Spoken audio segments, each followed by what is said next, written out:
কথায় আছে না, বকা না খেলে কোনো কাজ ঠিক মতো হয় না, একেবারে ঠিক কথা। বরের কাছে বকা খেয়ে কাঁচা আম কেটে দেখি একেবারে পাকা হয়ে গেছে। আজকে তো আমি আরও খাবো বকা। অ্যাকচুয়ালি ফ্রিজের মধ্যেই রাখা ছিল বেশ কয়েকদিন ধরে।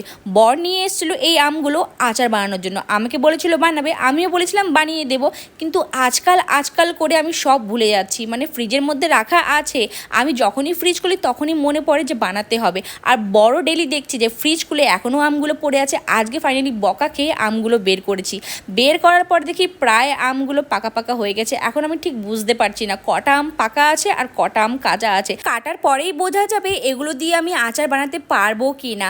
আমি তো পরিষ্কার করে ধুয়ে নিচ্ছি, এদিকে কিন্তু আমার মনে ভয় ভয় ভাবটা আছে, যদি সব আম পাকা বের হয়ে যায় বরের কাছে আমি জোর কদমে বকা খাবো না। এটার জন্য না যে নষ্ট হয়েছে, কিন্তু ও আশা করে নিয়ে এসছে।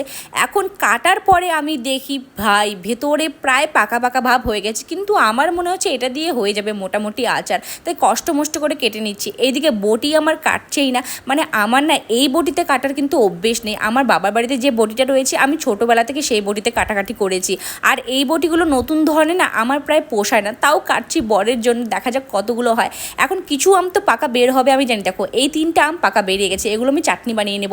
আর বরের জন্যই তো আচার, অল্পটুকু হলেই হবে। আমার তেমন একটা আচার পছন্দ, কিন্তু আমার হলো মিষ্টি খাট্টা আচারটা পছন্দ। আর বরের জন্য এগুলো বানাবো, যখন বানাবো দেখিয়ে দেবো তোমাদের।